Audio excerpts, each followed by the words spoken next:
DJ Leroy. Night Watchman, my man. How you doing, buddy? Good, man. They invited us back for another week. Yes, indeed. Yes, indeed. So you know what? I guess we're doing okay. As you know, last week's show, we actually were the impending Harlem Festival of Culture. But it's happened, man.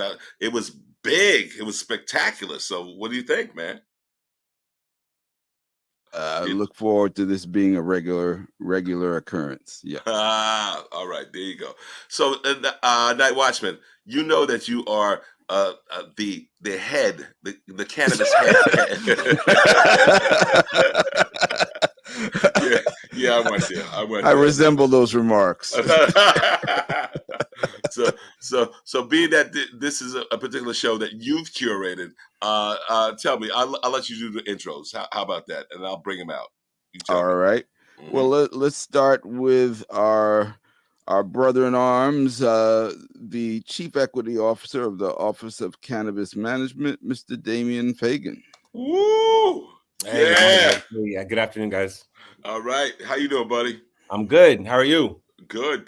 So, we will talk about your wins because I'm really excited about that, and I know you are too. Who else we got up there, Night Watchman? We have the Queen Mixie. You can only be talking about that. That's right. The founder of the Lilia Foundation, and we'll talk about that in a little while. Absolutely. And welcome back. Good to see you. Yes. I'm excited. Thank you guys for having me this evening. I'm excited to be back here again. Oh, no, we love you. Like I said, you're coming always to the barbecue. You know this already. Okay. Oh, I got the unlimited barbecue pass. Yes, that's right. Can it ever be canceled? I just got the down. As long as you don't bring the potato salad with raisins, you're okay. Exactly. Okay, I got you. Oh. But we know you wouldn't, so that's not even an issue. So. True. So, Night Watchman, who else we got? Last but not least, Dr. Stephen Robinson, the president of the Society of Cannabis Clinicians and our resident medical cannabis expert. Oh, yes. Yeah, we got a full stack here, buddy. Welcome, Dr. Steve. Greetings, everyone. Good evening. Good evening. Glad to be here. Night Watchman, you want to start us off? What profound question do you have for our guest? Well, I would start with Damian and just kind of we haven't done a cannabis show in a while. There's been a lot of work done by the Office of Cannabis Management, and I thought maybe you can just give us a brief update on where things are. Yeah, absolutely. So, we had a board meeting last week. We pretty much doubled the number of retail licenses that we've handed out. And that includes also, getting the rubber stamp and passing the Cannabis Growers Showcase that allows retailers and farmers to detach, their sales opportunities from a brick and mortar location. So they can do events, they can pop-ups, concerts potentially. We're just starting to get applications in now for what these programs are going to look like. But it's also a great opportunity for our farmers and retailers to go out there and find their consumers, find customers, find New York customers who have been looking for legal product, make it more accessible to them, and provide another avenue for farmers to sell their product. There's a lot of weed out there, and a lot of customers who like to smoke weed, and so we want to connect the two. And we did that. We said that pretty emphatically last week when we licensed hundreds more retailers and passed this program, and so we're excited. Nice. And Damian, so tell me this. It almost sounds like, so let's say I have through the state liquor authority, I have a license, which allows me then, let's say, if I'm doing an event and they need alcohol, I can bring the alcohol to said event with my license. Is that similar to what you're describing? No. So what I'm describing is when you go to Yankee Stadium and they sell beer. Or they sell, but instead of beer, actually, they sell bottles of alcohol that you can't consume there. You can take home. Whoa! It's different. Okay. So it's like but it's like you go to a farmer's market in Union Square. They have people who made honey. Mm-hmm. You're not going to walk away and just start eating the honey. Right. You're going there to buy at your shop. Maybe it's a temporary thing that's only there on Saturdays. So that's when you get your honey. We're creating those outlets for buying product.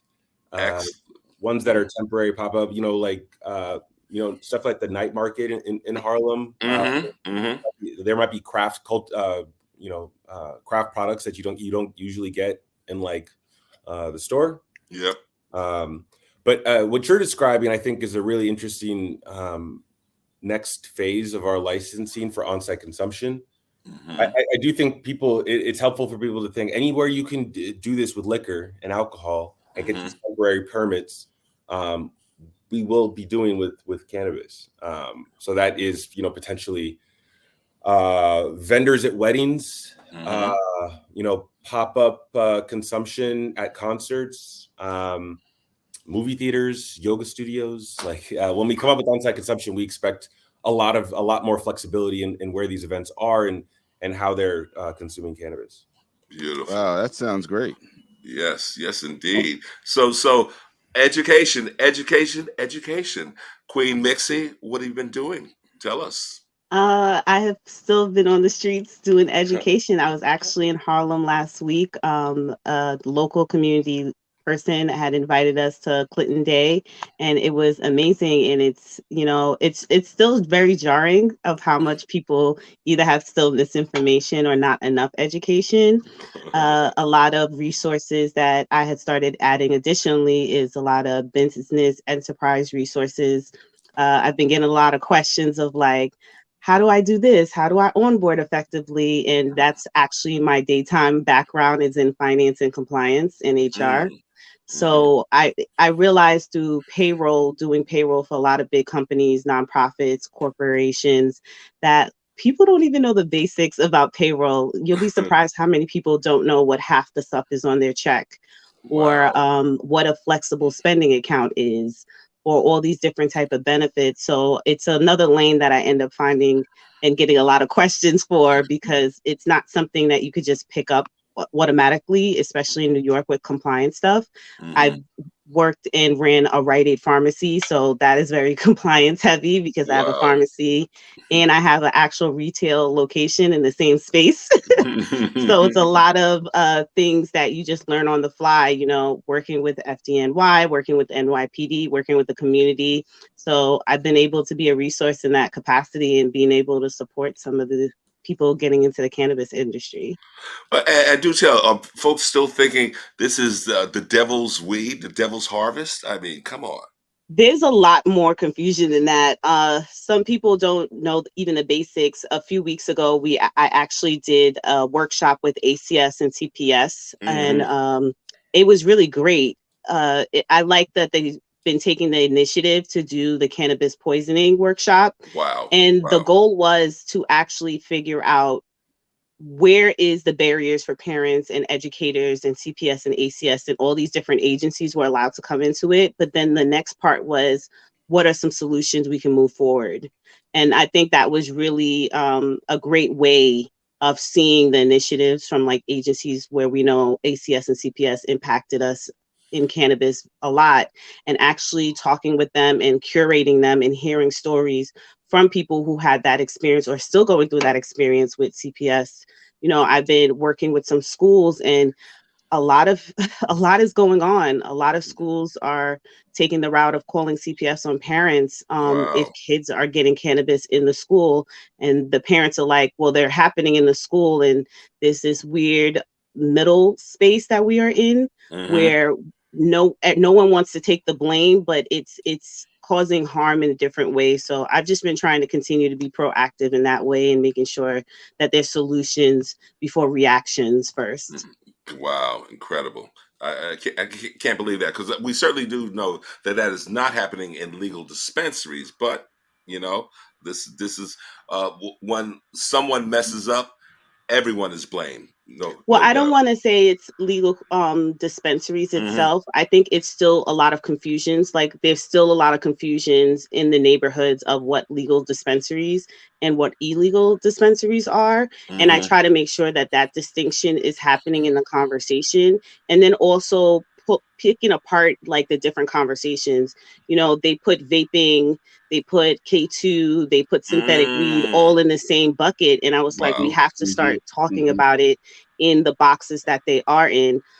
My data analysis is that most kids are actually starting vaping, and that's the conversation I have before they even get or have access to cannabis. So just changing those misconceptions and getting people to understand even the difference between vaping and cannabis, or synthetic cannabis and, you know, tested regulated cannabis.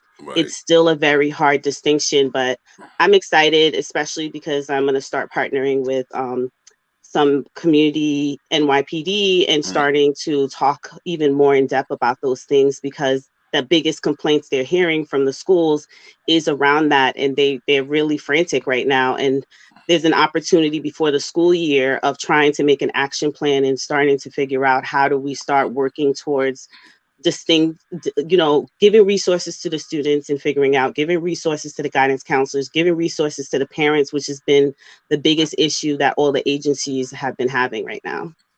Gotcha. Thank you for that. Dr. Robinson, welcome back to the right coast, not the left coast. So what have you been up to, buddy? Talk to us. Yeah, well, you know, being part of the Society of Cannabis Clinicians, our mission always is to try to develop and push out greater cannabis information for physicians and other clinical providers. And so we are about to launch our in-person conference in LA the beginning of September. Maybe I can post some links to that for anyone who wants to be there on site. We also may have some interactive online access to the presenters. Okay. And recently there was a conference in Annapolis, Maryland, of a national organization called the Cannabis Regulators Association, which is an organization comprised of state regulators who are tasked with developing, crafting, and regulating the cannabis market in their various states. So one of the concerns, of course, is with the opening up of adult use cannabis. It seems like in many jurisdictions, the medical market has been kicked to the curb, and patients are finding higher prices, lower access to the kinds of medicinal chemovars that are effective to treat their conditions. Wow. Sometimes these are not the kinds of high THC varieties which populate the recreational market. Medical patients are not interested in getting high. They want relief, and that relief doesn't come necessarily from very high concentrations of THC. There are other smaller minor cannabinoids that may provide this relief, and these are being squeezed out of the market. So the panel that I was on consisted of medical providers who were trying to get the regulators to establish some guardrails to protect the medical market. So that's what we've been doing. Interesting. And Night Watchman, answer me this. So certainly we do know about the placement of, let's say, adult use dispensaries in certain neighborhoods. But in terms of medical markets or dispensaries, is there a list, Damien, is that something that you guys have, let's say, a list of the medical dispensaries in the city? Yeah, there's a website. I mean, there's a lot of medical dispensaries in the city. We have 11 licensed medical dispensing companies in New York State. They all are have, I believe, up to 3 dispensing locations. So there's 30 right now out there. Okay. One in Lower Manhattan, one in the Bronx, a couple in Queens. The Dr. Stephen Robinson probably knows a little bit better about where they are. I haven't been to one recently. And nothing in Harlem, I take it, Dr. Robinson? Not as of yet. Nothing in my area. Is another medical desert along with other deserts. Gotcha. What's the Queen? I was saying, what Dr. Robinson was saying is that I'm a medical patient, and the closest one to me is about an hour and 45 minutes from my house because I'm in a transportation desert. So there's no actual, there's one in Forest Hills, which is the closest one. And then the next one is all the way into Midtown Manhattan. So it's kind of a medical desert for medical patients. And I hear that a lot as a medical patient. But I know that OCM has started taking some initiatives of like putting out surveys. I've been a medical patient for over a year now. But the reason I was a medical patient is because I had cervical cancer when I was about 19. So I'm very passionate about the medical program and understanding also that there's children patients in this space as well. So, wow, incredible. Night Watchman, you had a question?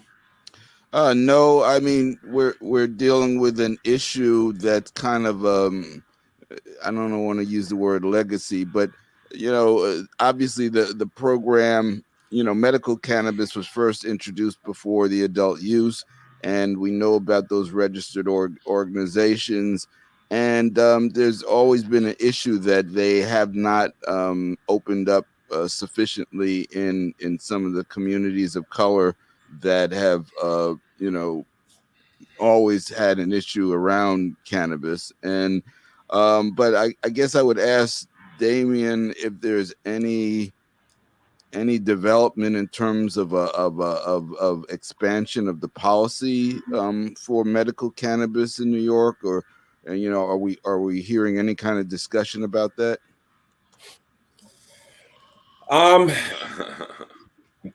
I listen, there's the philosophical conversation here, there's a practical conversation. Medical industries are not regulated by state governments. They're regulated by the federal government, the FDA. But because it's federally legal, the states are doing it themselves. So everyone's got different medical programs. Insurance can't cover patients for their medical products. The industry's never going to grow until that can happen.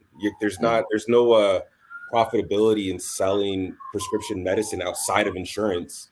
Because you need Medicaid, you need Medicare, you need private insurance, or it doesn't work. And if you go to some of those medical dispensaries right now in Queens, in Lower Manhattan, they are empty. There's no one there. Wow. So they're not making enough money in the medical program. It's not profitable for them to expand programming.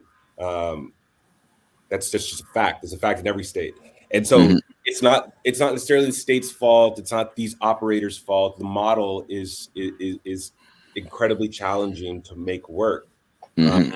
Even in the case where one of our registered organizations actually cares about medical cannabis and is committed to the program, it's the more money invested, it's not the more money you make. You're not going to increase your profitability in these markets. And so, we are expanding the program to in September, we'll be opening up applications for new registered organizations that are culturally competent, represent the diversity of the state, and are interested in doing medical cannabis, not just doing medical cannabis until they can do adult use cannabis. All right, so that's new information for us. Yeah. Well, no, we announced that at the board meeting. Oh yeah, but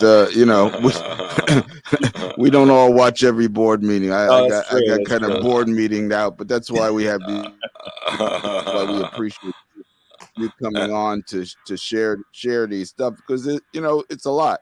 It's a lot for all of us to keep up with what's going on. But the fact that new entrants can actually come into the market at this point in time, and are they coming in under the same price points that the old guys had to come in, or has that changed in terms price of points? What do you mean? Wasn't there like $100,000 fee that the original ones had? $2 million bond, and like 20,000. It's in the tens of thousands to apply. Yes. Okay. In order to operationalize a registered organization license, it's going to be minimum $20 million. If people are trying to get into medical cannabis or cannabis, I don't suggest the medical side. It is for large operators, medical groups, doctors, and cannabis companies, not necessarily for new entrepreneurs. But I am aware of many groups that are interested in applying. A lot of them are New Yorkers, some pretty well capitalized who are interested in cannabis, and there are other companies from other states, big operators that are also interested in applying. We'll get all sorts of applications. Nice. But also in your comments, it also comes to mind that we're still stuck with the federal government not descheduling cannabis, even though they talked about it, and Biden said they were going to look into it, but they've been looking into it for some time now. Yeah, I think having worked in the federal government for like 3.5 years, what people don't get about the federal government in DC generally, like Washington, not DC, because I'm from DC. Washington's different. It definitely is. You're not allowed to get these security clearances if you've ever smoked weed. Wow. So I got a security clearance. It took me a year to get it because I told them I smoked weed. And then when you get there, like the DOJ, DEA, Senate councils, people who work in the House, the Department of Health, all these people, they've never smoked weed. They have no concept of what cannabis is. They have no concept of what it does to your brain. They don't know what mildly psychoactive. They don't know that it is the equivalent to like a tequila shot. They think it's probably like you're seeing colors and stuff. I don't know. But no one knows what it is, and they've never seen it or smelled it because a lot of them are just, they want to keep their clearance, and they follow the rules, and it's wrong, and it's etc. So now we're asking these people to make a decision on regulating it. It's a recipe for disaster, unfortunately. They messed up. I mean, the federal government messed up the hemp bill, the farmers bill in 2018. Hopefully they can fix that in the next bill. That's why we have all these Delta 8, Delta 9 products everywhere. They're trying to regulate and legislate around a plant that they refuse to understand. And so I wouldn't be too excited about rescheduling or descheduling this year. The folks who are like really doing that work, they've never encountered cannabis really. So Dr. Robinson, because I was about to say with the various effects that Damien was describing in terms of the equivalency of, let's say, a tequila shot. Tell us in terms of the effects. People don't know what might some of the effects be, and some of the treatments might be for the plant. Well, the plant makes over 120 cannabinoids that are unique to cannabis species, along with about 60 or 70 volatile compounds that give it the unique aroma and smell. You can tell skunk from purple, from OG, etc., because of the combination of terpenes that are in the plant. These terpenes are shared with other plants like lemon, mango, pine, black pepper, all these other things. And all of these chemical compounds, you can sort of like map them out and fingerprint them. So people have called them in the past, they've called them strains, OG Kush, Granddaddy Purple, etc. These strains actually are very loose kinds of designations, and a more precise designation would be to call it the chemovar, the chemical type of the plant, because then you tell what's the ratio of THC to CBD, CBG, THCV, all of these kinds of things, along with, beta caryophyllene, limonene, pinene, myrcene, all of these compounds that go into the plant. All of these combinations can vary the effect that the plant will have on you. Out of the 120 cannabinoids, maybe only 4 or 5 are actually sort of psychoactive, the large one being THC. So, if you have a plant that is low in THC and high in CBD, you're not necessarily going to be getting high. You're not going to get that intoxicating effect. You're not going to get the time-space distortion. You're not going to get the psychoactivity, the increased mood, etc. You're not going to get that. Medical patients, are seeking other aspects like pain relief, relief of muscle spasms, relief of hyperactive bowel syndrome. They're seeking relief, and you can get relief from the medicinal plant without getting high. So That's what they're actually looking for. Gotcha. And to several of Damien's points, I agree we can't look to the federal government for any leadership on this.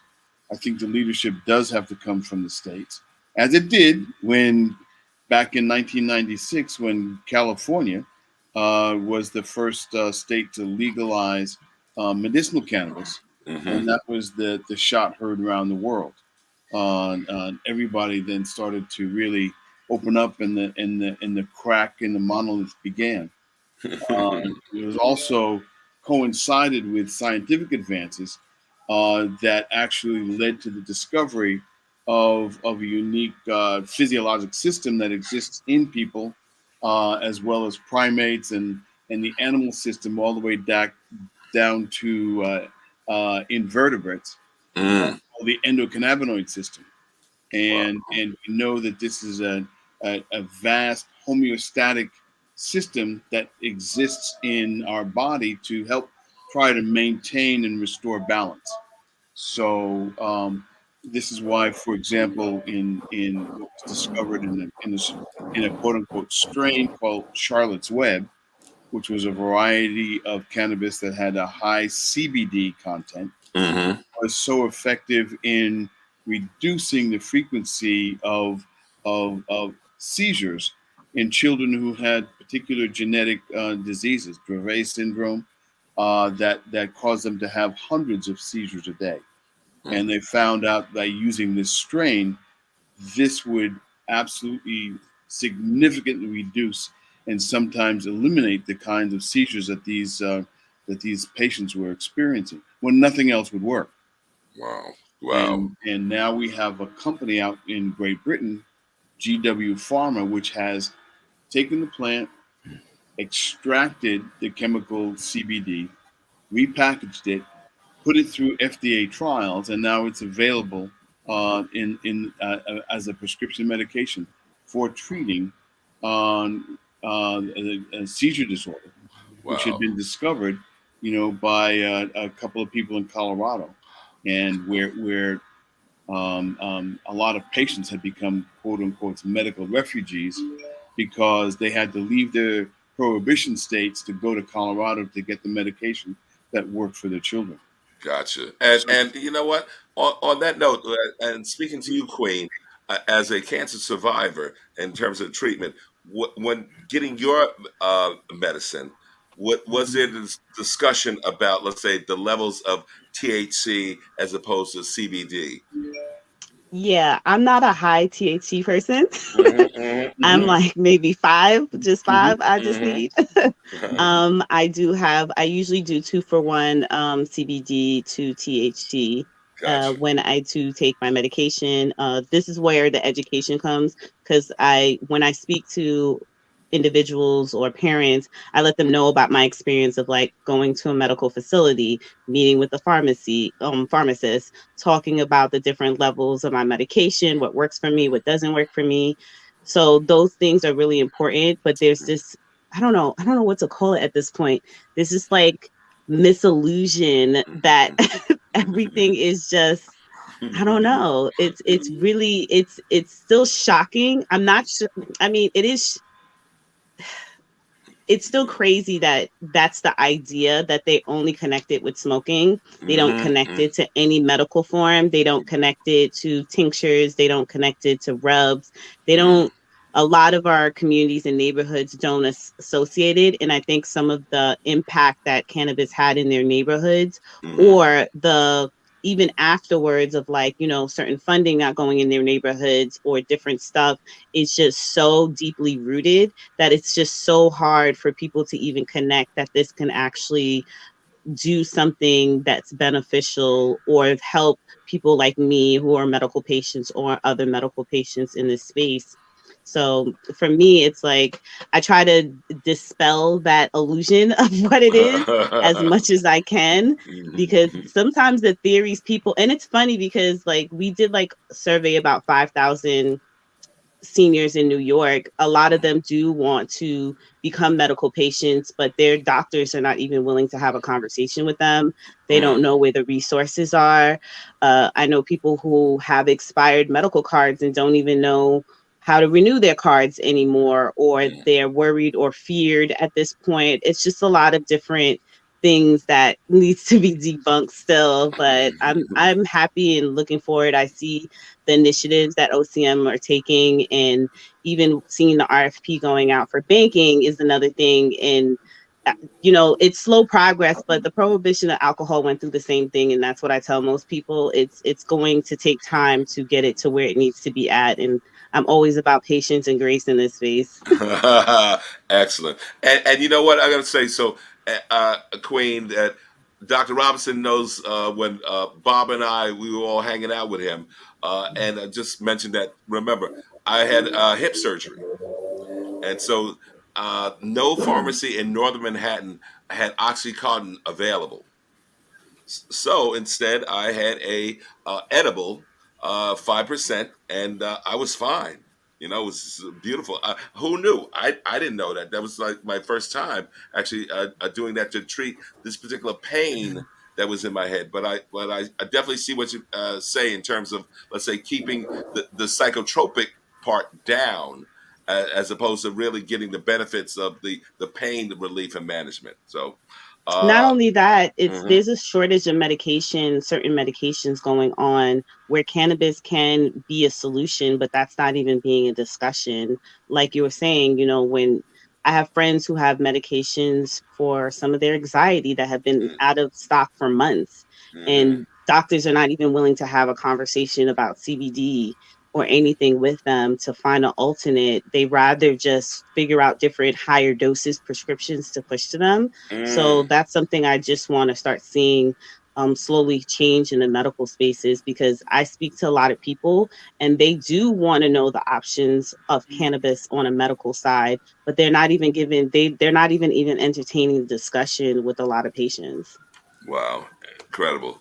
So I guess one of the things I definitely want to also talk about, and Damien, I'm going to pivot to you. Um, Initially, when we knew that there was this significant pushback on for the dispensary that was coming to or is coming to 125th Street, right? There was a woman that I was talking to in East Harlem, right, who said, "You know what? I have space.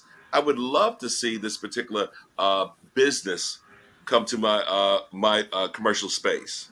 So that's when I then got on the call, and I think I may have called up Ruben McDaniels at the time. He was still on the board, and understanding that all of the dispensaries in New York State are to be built out by Dasney. Is that correct?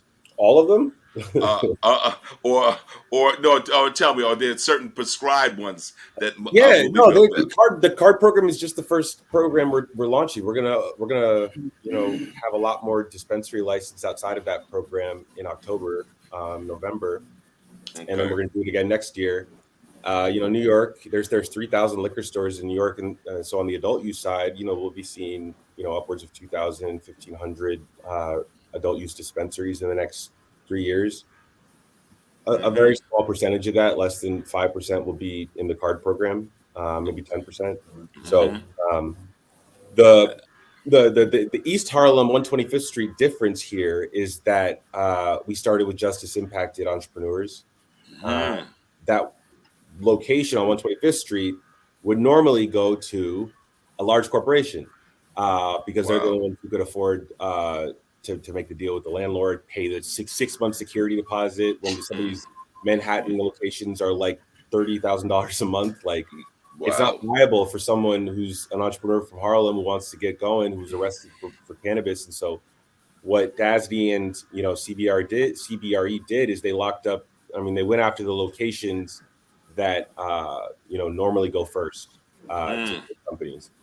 So we will have entrepreneurs, justice impacted, social equity entrepreneurs who would love a location in East Harlem. But we started with the one with all the foot traffic that's across from a very popular venue, so that those social equity entrepreneurs can also get that benefit as well. Got Yeah. Okay, and also, Damien, I have to also say this. a legal dispensary is very different than an illegal head shop. Is that not correct? Yeah, I mean, they're selling ours are selling safe tested product. You can literally track it, your product from where it is now to the lab that tested it, to the grower that grew it, to the genetic they got it from. You know exactly what they use, the ingredients they use to do it, the organic inputs they use to grow it. When you are going to another shop, they will 100% tell you exactly what they think it is, but you have no way of verifying that. If you trust people are selling you things that are accurate, then go right ahead. But you know, regulation, and everyone's like always just like, you're over regulating the plant. Regulations like these exist for so many reasons: liability, like public health. You want the restaurant you go into to follow certain regulations about where they got the food from, right? That they're about to feed you. But when we talk about this with cannabis, there are some people still out there who are just like, why are you regulating it? It's like, so you don't get sick. So like no one gets hurt, so that you can pay with a debit card or a credit card. You don't have to get all this cash, which is just, you know, have shops full of cash all over Manhattan is dangerous.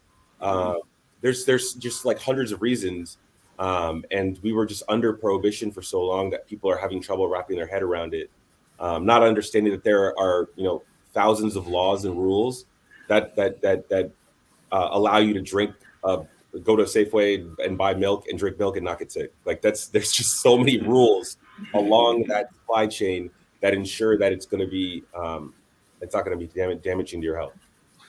And and just to piggyback off of what he was saying, he's so right, because when we're having the discussions with the community about these products or these illicit shops or bad actors, you know, when I speak to people and I said, you know, it's not only cannabis that they're saying that they're selling illegally, you know, there's other regulated products that they're selling without licenses.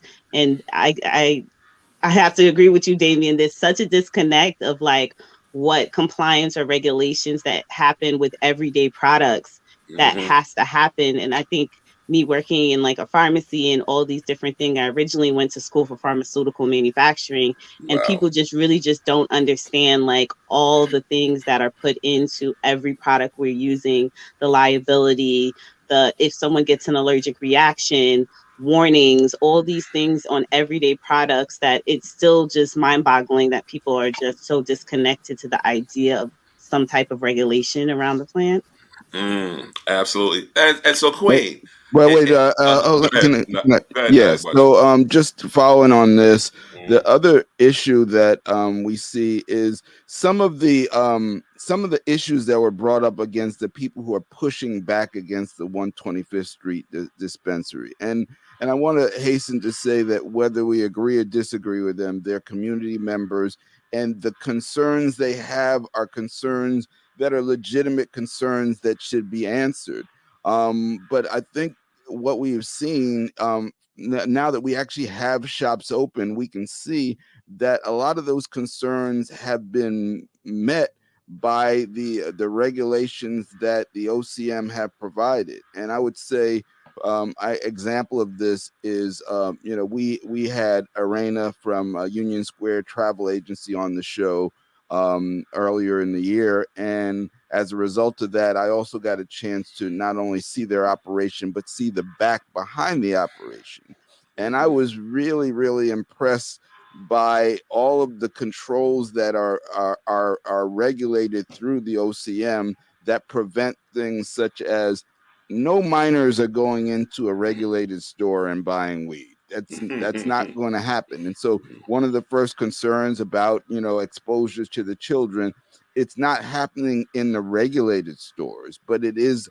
definitely a danger from the unregulated stores. So I think a lot of the energy is misplaced on the wrong businesses, because the businesses that OCM is regulating, it's just not possible for a lot of the things to happen as long as the stores are compliant, and everyone so far is coming out and adhering to these regulations and being compliant. So I think that's something that's part of the discussion we should bring out. We should also make mention that Community Board 10 is actually having a virtual meeting. I think it is on, hold on, let me see if I can get this date. Thursday, August the 3rd. At 6 p.m. They're having a virtual meeting with a dialogue to discussion, exchange these thoughts, opinions, and concerns. And they also have a link to a survey where people can register what they feel their issues are. So I'm going to put links to that in wherever you're watching this, whether it's on YouTube or Facebook. There'll be a link below where you can actually go and register for that meeting or pre-register your comments. Can I just say that about that? Like, absolutely. Go ahead, Damien. 2017, 2018, I was, Curtis, you remember this? I was on a panel at the Harlem Business Alliance. Has it been that long, man? Yeah, it's been wow. Time flies. But we had a meeting that night that was like 3 hours. I was on the panel with Chris Alexander was on it. Yep. Mary Pryor was on it. Yeah. John was on it, and a representative from MedMen, I think, was on it. Right. And it was like this really emotional conversation. We didn't know at the time that we were like 3 years away from legalization. So everyone was like, how do we get ready? What do we do? I was like, grow hemp. Chris was talking to people about like, punching their records. And what I've been thinking about recently is that at the time, everyone was so emotional in that room about what was still happening at that time. People were getting arrested in Harlem for weed. They were furious. There was a lot of anger at the state and the city for what had been happening. They wanted legalization, but they were more, it seemed to me, interested at the time in retribution, revenge, restoration, because there's a lot of emotions wrapped up into this. And at the time, I remember thinking like, damn, we're going to be fighting about this forever because people are just so emotional. Like we can't come up with solutions. We can't get to a place where like someone from Harlem can actually own a cannabis business in Harlem because we're going to be fighting so much.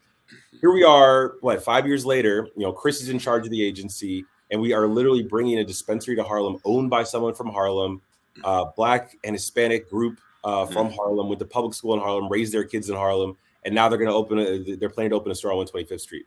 Like, I think a lot of people in Harlem don't understand that between those 5 years, those people were working on getting us to this place. Yes. Legislators, activists, advocates were working on getting us to a place where the first person to open a store in Harlem is from Harlem. And they are a person of color who was arrested for weed. Like, I don't think a lot of these opponents against this, they were not in those meetings. They were not rallying Black leadership in Buffalo and Rochester and Syracuse to align with leadership in the city to go to Albany and push for the MRTA, to push for justice for this equity first initiative. But now they're here telling us, that this is bad for the community, this is bad for the neighborhood. What makes me go crazy is if you look at the cities where legal cannabis is happening right now, sort of on the East Coast, Midwest, Chicago, Detroit, Baltimore, places like Jersey City, no Black-owned dispensaries. Not one? Like, there's none. There's maybe one in the state of Maryland. Wow. They just do adult use out of 95 dispensaries. There's none yet in Chicago. A lawsuit held Detroit back for 4 years. They're just now starting to license dispensaries in Detroit. So we might see one there. We're literally coming to New York, having opened 10 now in the first 6 months that are Black owned. Coming to Harlem, opening But what the opponents in a lot of these cities, what these cities all have in common is that they have Black communities that were disproportionately harmed by prohibition, and people exploit that. So in West Baltimore, when they were negotiating this new cannabis legalization bill that saw all the MSOs go first, again, Maryland, 98% and 2% of the industry is owned by minorities. And Maryland is a majority minority state. Like, it's majority minority, and 2% of the industry there is owned by people of color. And Incredible. So, and you can find links to West Baltimore politicians saying that, oh yeah, we're doing it this way because anything else is chaos. We don't want chaos. There's fentanyl in cannabis. It's wow. The way Black communities were abused by the state government, city government, law enforcement, told to fear this plant, criminalized for this plant. it reverberates, and now people are having trouble coming around to the idea that this is actually fine all around, because they were so targeted for their involvement with the plant. And there's a lot of companies, a lot of political interests in exploiting that fear so that they can open the stores in Black communities, they can open the stores in cities. And that's just not going to happen in New York. We're not scared of cannabis here. We are going to take it. We are going to incentivize people who are impacted taking advantage of this industry first and foremost. Wow. And so at that board meeting, I expect a lot of people to come out and support that licensee. And I look forward to the day they get to open in their home community. Excellent. Yeah. And so, Dr. Robinson, reefer madness. That's what I'm hearing. Reefer madness. Yeah, well, you have to understand. I mean, it is understandable that communities that wanted to try to protect their kids and their members from the predations of law enforcement that was using weed as a cudgel to disrupt Black communities would have, tried to turn people away from use because of the exposure. We are dealing with 60 to 70 years of purposeful disinformation and racist application of using this plant as a divisive political element, from stop and frisk to interventions by child protective services, all of that, and it's been used as that in the most malicious way. And communities are trying to protect themselves, and so rather than go up and at a time when you could not change the law, you just try to tell people stay away from that because of the risk. In the meantime, all of the medicinal benefits were recognized over 150 years ago. The plant has a medical legacy going back 5,000 years. There are recent studies in the medical literature which showed that medicinal cannabis, in those states that had medicinal cannabis, there were reductions in Medicare expenditures for 5 different classes of drugs. So, that puts the pharmaceutical industry on alert. Your own experience when you couldn't get the oxy, which was responsible for creating a whole second wave of the opioid epidemic. You went to weed, and nobody's ever died from weed. Okay. And you got that relief that you need. And pharmaceutical companies are taking note. They're not publicizing it, but they are taking note. And they realize that this would impact their bottom line if it were federally legalized. And so, in the meantime, they're working in their own laboratories to try to perfect, a particular variation of cannabinoids so that they could patent it and market it, and just like GW did. Wow. Man. One thing I want to add to that is that some of the fears are still actual fears. Working closely with the community and going to, I recently went to Black Health Connect and speaking to CPS and ACS people and parents. The fear of ACS knocking on your door is still a real thing for a lot of people. That is currently actually happening to parents, where even if you're just pro cannabis, that there's a chance of someone calling and just saying oh, you're giving your kids drugs or some type of indication. I'm in a different predicament because I'm a medical patient, which as long as I show my medical card, but that is a real fear that's still happening, and that I know people with active cases right now because of their stance on what cannabis is on a medical side that are dealing with those cases. So I understand when we're talking about those fears, but there's still fears for some people that are actively going through right now. So I just wanted to put that out there as well. Thank you. Night Watchman, what you got for us? Well, I wanted to ask Esther a little bit more about the Lilia Foundation.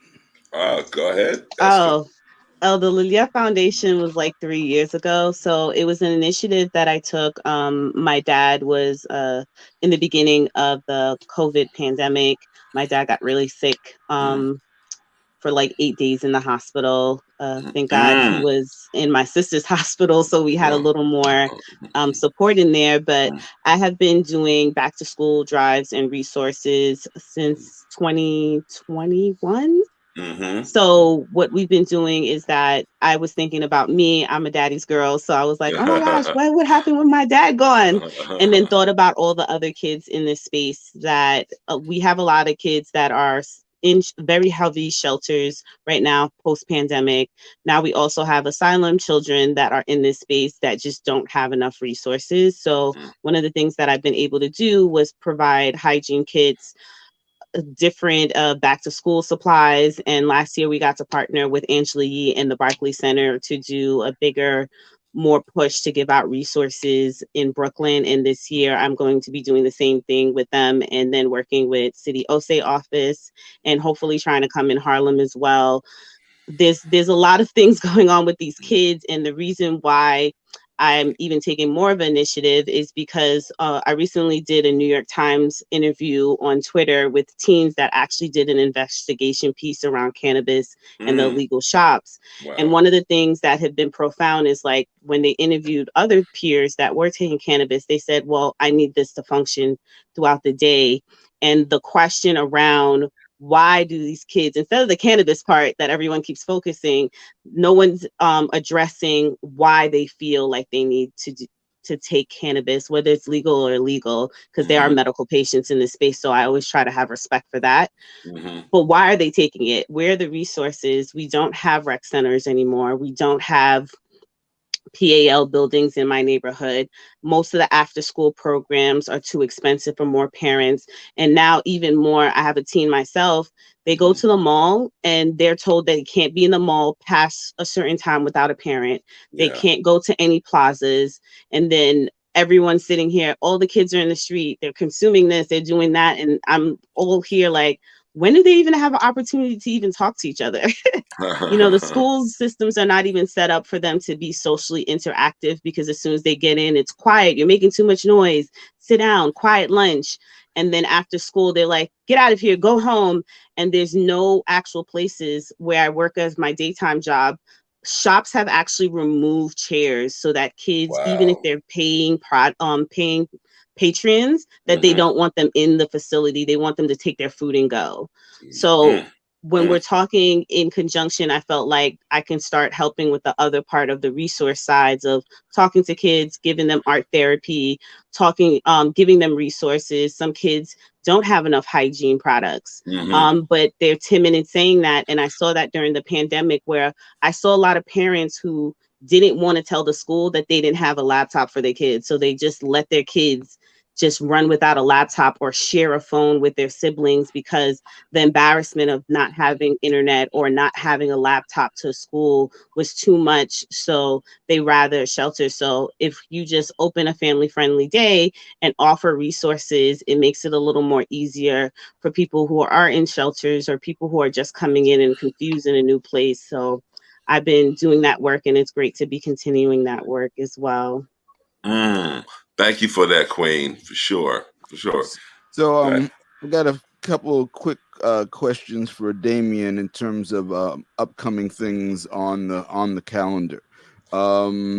Consumption lounges. Why are you giggling, Curtis? Curtis sounds like he about to be in them. Wow, Bob, why do you have to bring that one up right away? Okay. Hey, Curtis got too excited. So consumption lounges, licenses for edibles, and home grow. Oh yeah, home grow's next. So yeah, let's start with the first one. On-site consumption. So we have regulations out currently in the adult use regulations for the dispensaries to have on-site consumption lounges. But there will be a standalone on-site consumption license that we plan to open that will release regulations for, we actually just talked to Massachusetts regulators because they're about to, open this license up too, and they wanted to know what we're doing. We're trying to coordinate a little bit, but it's going to be a really innovative license. We're going to do it differently than a lot of other states have done on-site consumption. We want to create an easy registration, like when a restaurant gets a liquor license. A restaurant can get a on-site consumption license, do infusions. Some places will be able to get on-site consumption. Anyone can get an on-site consumption license for just consumption, no sales. So people bringing alcohol to something, bringing cannabis to something, bringing it to a concert, bringing it to a movie, consuming it in a safe space. New Yorkers who are complaining about the smell would really like the on-site consumption license. The reason all the New Yorkers are smoking on the street and in the parks is because they have no consumption lounges. Right. If we had no bars in New York, they would also be drinking on the street and drinking in the park. And people are just like, it smells. I'm like, so create places for them to go. If you don't create places for them to go, they're going to do it outside. But upcoming, September is going to be probably our biggest board meeting yet. We do plan to stamp the regulations as final. Once those are final, we can start issuing licenses and do everything else and launch this industry for real. We'll also be releasing the community disproportionately impacted map at the September board meeting, so folks will be able to understand how they can qualify as a member of a CDI if they're interested in applying for a license. The reinvestment money is going. CDI? Community disproportionately over policed neighborhoods. Gotcha. People who where a specific percentage of their census tract is what we're going off of. We're arrested for cannabis. So it's going to be the same communities that, Yeah, we know.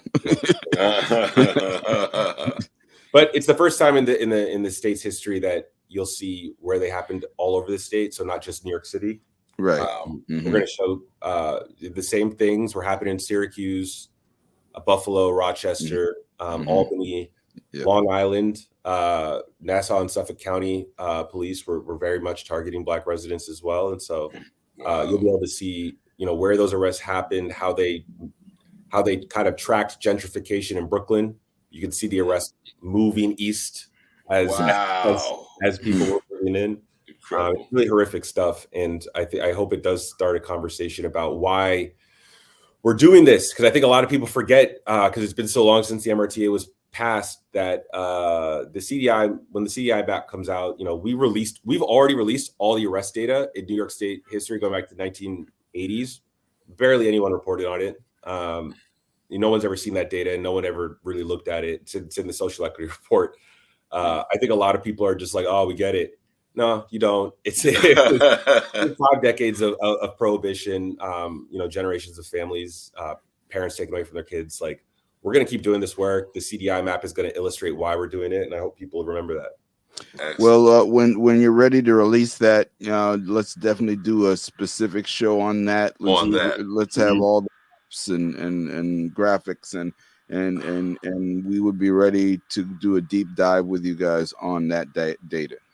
And Night Watchman, remember, it's not a post-racial society. Remember that. You keep saying that after Obama, but no.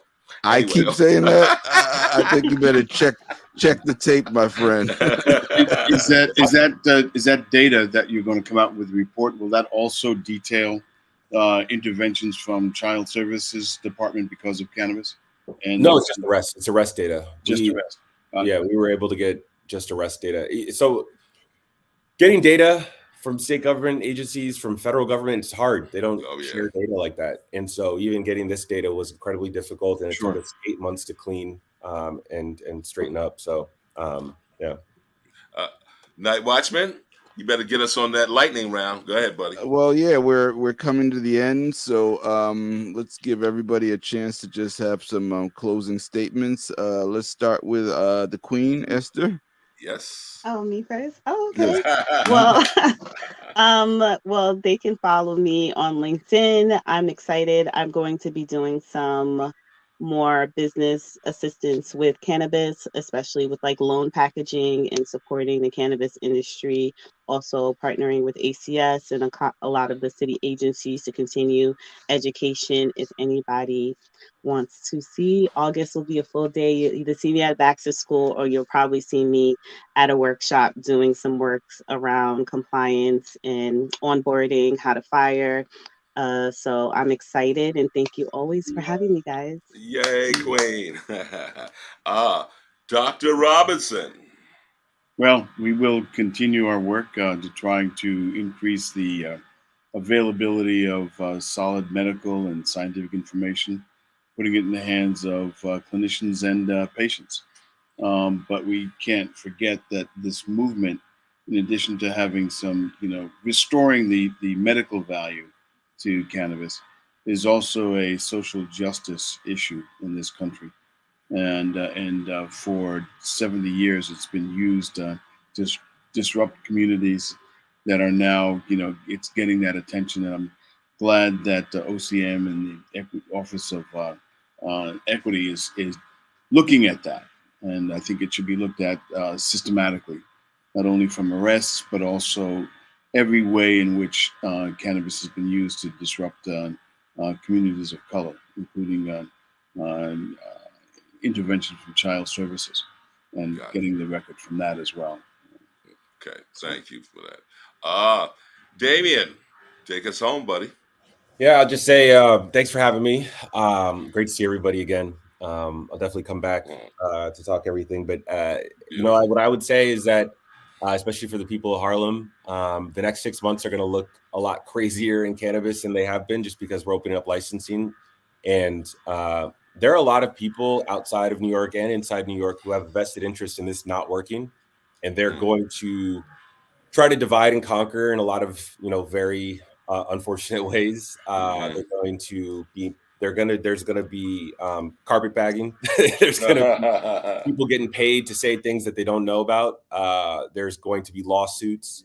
I would just encourage people to understand that that fight is being had because other people don't like what we're doing. We're going to keep doing what we're doing, but they're trying to stop that. We're not picking fights. We're not trying to do anything, that other states haven't also had the right to try and do in their states. We're just trying to open up this regulated market while also centering the people that were most harmed. And that hasn't happened successfully in Illinois, Jersey, Maryland, California. It hasn't happened anywhere.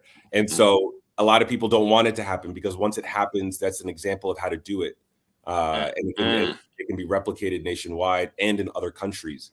I was just recently talking to Australian politicians about this, and Colombian and German about what's happening in New York. They come to us to talk directly because they know the media isn't accurately reporting what's happening. They're just getting quotes from lobbyists and PR agencies and large corporations. So, just pay attention to what the state agency is saying over the next 6 months. Sign up for our updates, attend our board meetings, or at least stream them, because there's a lot of stuff that's about to happen, a lot of very good things for the community. Excellent. Thank you for that. Night Watchman. And thank you for the work that all of you guys are doing, because I think that goes unsaid a lot. Thank you for the work you're doing, because I know it's a hard place being the one being innovative and doing these things. And I know it's tough every single time I see any of you guys. So I just wanted to take that moment to just throw flowers at you guys. Queen. I've got some flowers to add on that. I was actually about to say the same thing. We've actually been doing coverage of the cannabis legalization process over the last 5 years, believe it or not. And there was a spirit that was brought to the legislation that was finally passed. And OCM had the difficult job of actually taking the legislation and creating the implementation. And we're very, very appreciative of the hard work that was done, some of the seemingly impossible tasks that OCM has managed to effectively get done and continue to do so. So, kudos from the community. We see you. Shout out Chris Alexander. Shout out everybody at OCM. Yes. Yeah. Well, Night Watchman, you want to take us home? Yes, but before I take us home, there's one more thing I want to do. I want to let's see. Hang on. I want to just bring up that information about the meeting. The meeting. See if I Okay. can put that on the screen. And here we go.